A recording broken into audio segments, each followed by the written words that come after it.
Chapter 13. The 100 Days.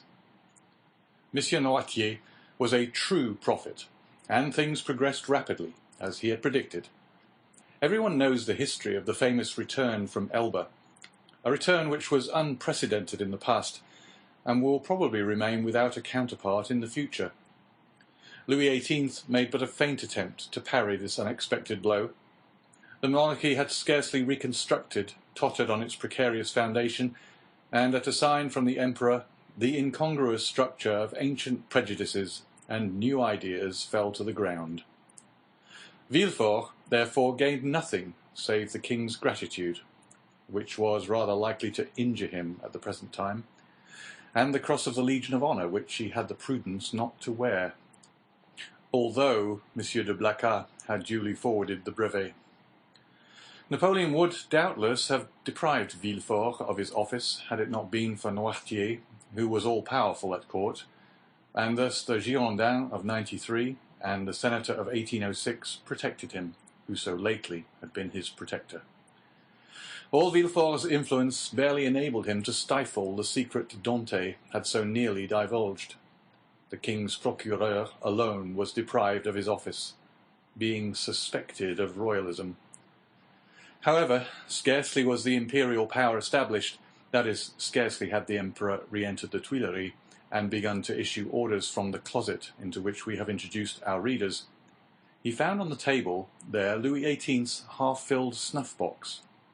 Scarcely had this occurred when Marseille began, in spite of the authorities, to rekindle the flames of civil war, always smouldering in the south, and it required but little to excite the populace to acts of far greater violence than the shouts and insults with which they assailed the royalists whenever they ventured abroad.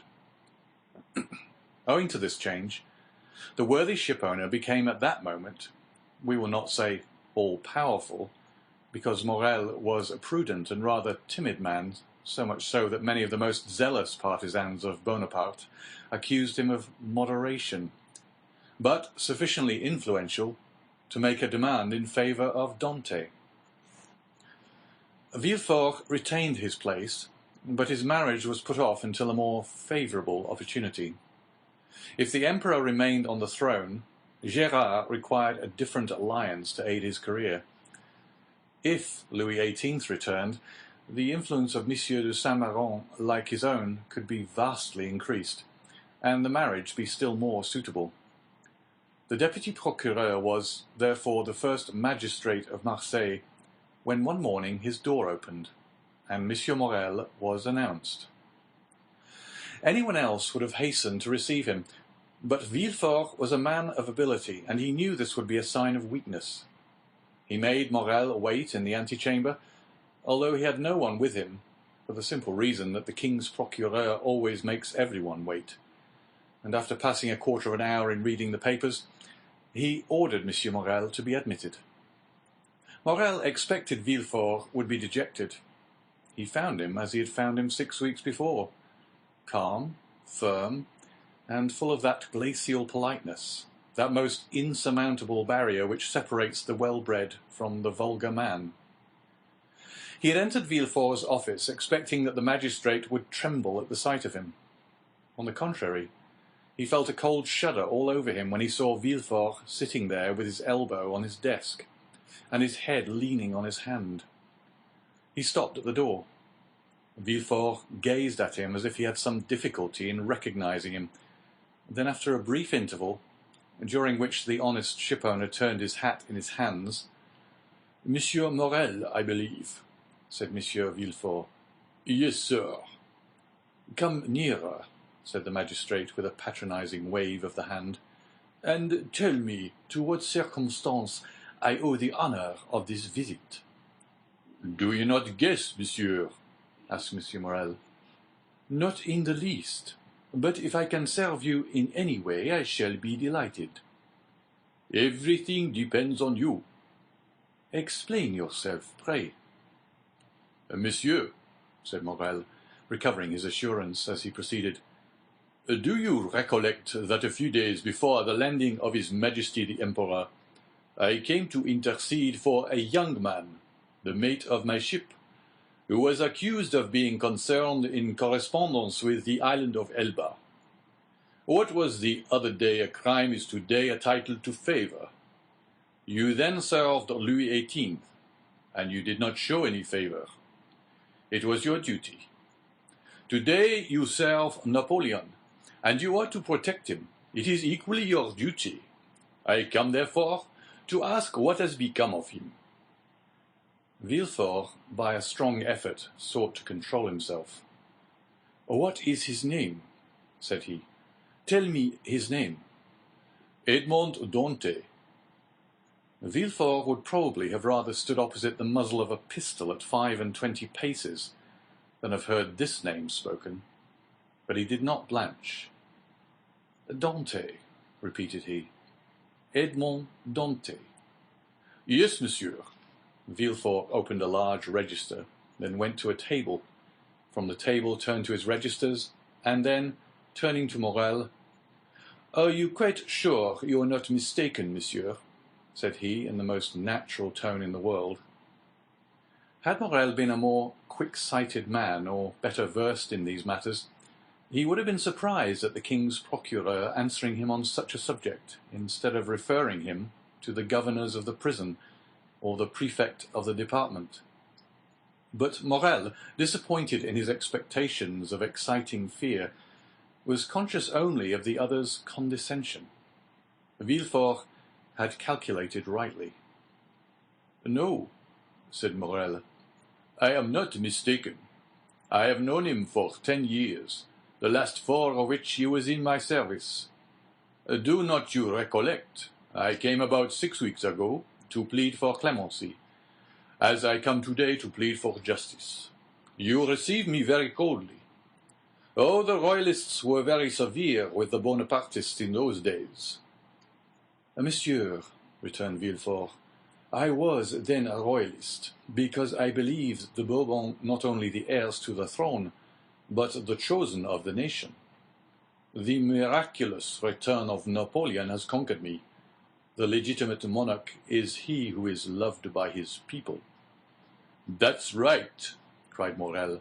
"I like to hear you speak thus, and I augur well for Edmond from it." "Wait a moment," said Villefort, turning over the leaves of a register. "I have it. A sailor, who was about to marry a young Catalan girl. I recollect now, it was a very serious charge." "How so?" You know that when he left here he was taken to the Palais de Justice." "Well?" "I made my report to the authorities at Paris, and a week after he was carried off." "Carried off?" said Morrel. "What can they have done with him?" "Oh, he has been taken to Fenestrelle, to Pignerol, or to the Sainte Marguerite island.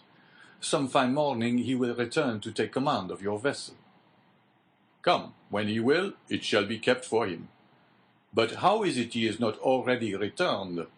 It seems to me the first care of a government should be to set at liberty those who have suffered for their adherence to it." "Do not be hasty, Monsieur Morrel," replied Villefort. "The order of the imprisonment came from high authority, and the order for his liberation must proceed from the same source. And as Napoleon has scarcely been reinstated a fortnight, the letters have not yet been forwarded." "But," said Morrel, "is there no way of expediting all these formalities, of releasing him from arrest?" "There has been no arrest." "How?" "It is sometimes essential to government to cause a man's disappearance without leaving any traces, so that no written forms or documents may defeat their wishes." "It might be so under the Bourbons, but at present—" "It has always been so, Monsieur Morrel, since the reign of Louis XIV.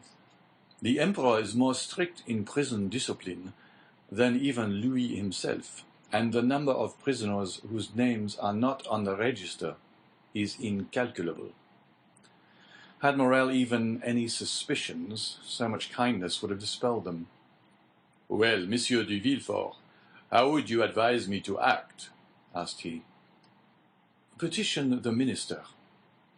Oh, I know what that is. The minister receives 200 petitions every day, and does not read 3. That is true, but he will read a petition countersigned and presented by me. And will you undertake to deliver it? With the greatest pleasure. Dante was then guilty, and now he is innocent, and it is as much my duty to free him as it was to condemn him. Villefort thus forestalled any danger of an inquiry which, however improbable it might be, if it did take place, would leave him defenseless. But how shall I address the minister? Sit down there, said Villefort, giving up his place to Morrel, and write what I dictate. Will you be so good? Certainly, but lose no time. We have lost too much already. That is true. Only think what the poor fellow may even now be suffering. Villefort shuddered at the suggestion, but he had gone too far to draw back. Dante must be crushed to gratify Villefort's ambition. Villefort dictated a petition in which, from an excellent intention, no doubt, Dante's patriotic services were exaggerated, and he was made out one of the most active agents of Napoleon's return. It was evident that at the sight of this document, the minister would instantly release him. The petition finished, Villefort read it aloud. "That will do," said he. "Leave the rest to me." "Will the petition go soon?" "Today." "Countersigned by you?" "The best thing I can do will be to certify the truth of the contents of your petition." And sitting down, Villefort wrote the certificate at the bottom. "What more is to be done?" "I will do whatever is necessary." This assurance delighted Morrel, who took leave of Villefort and hastened to announce to old Dante that he would soon see his son. As for Villefort, instead of sending to Paris, he carefully preserved the petition that so fearfully compromised Dante, in the hopes of an event that seemed not unlikely, that is, a second restoration. Dante remained a prisoner and heard not the noise of the fall of Louis XVIII's throne, or the still more tragic destruction of the empire. Twice during the 100 days had Morrel renewed his demand, and twice had Villefort soothed him with promises. At last there was Waterloo, and Morrel came no more. He had done all that was in his power, and any fresh attempt would only compromise himself uselessly. Louis XVIII remounted the throne. Villefort, to whom Marseille had become filled with remorseful memories, sought and obtained the situation of king's procureur at Toulouse, and a fortnight afterwards he married Mademoiselle de Saint-Méran, whose father now stood higher at court than ever. And so Dante, after the 100 days and after Waterloo, remained in his dungeon, forgotten of earth and heaven. Danglars comprehended the full extent of the wretched fate that overwhelmed Dante, and when Napoleon returned to France, he, after the manner of mediocre minds, termed the coincidence a decree of Providence. But when Napoleon returned to Paris, Danglars' heart failed him, and he lived in constant fear of Dante's return on a mission of vengeance. He therefore informed M. Morrel of his wish to quit the sea, and obtained a recommendation from him to a Spanish merchant, into whose service he entered at the end of March, that is, 10 or 12 days after Napoleon's return. He then left for Madrid, and was no more heard of. Fernand, understanding nothing except that Dante was absent, what had become of him he cared not to inquire. Only during the respite the absence of his rival afforded him, he reflected partly on the means of deceiving Mercédès as to the cause of his absence, partly on plans of emigration and abduction, as from time to time he sat sad and motionless on the summit of Cape Faro, at the spot from whence Marseille and the Catalans are visible, watching for the apparition of a young and handsome man, who was for him also the messenger of vengeance. Fernand's mind was made up. He would shoot Dante and then kill himself. But Fernand was mistaken. A man of his disposition never kills himself, for he constantly hopes. During this time, the empire made its last conscription, and every man in France capable of bearing arms rushed to obey the summons of the emperor. Fernand departed with the rest, bearing with him the terrible thought that while he was away, his rival would perhaps return and marry Mercedes.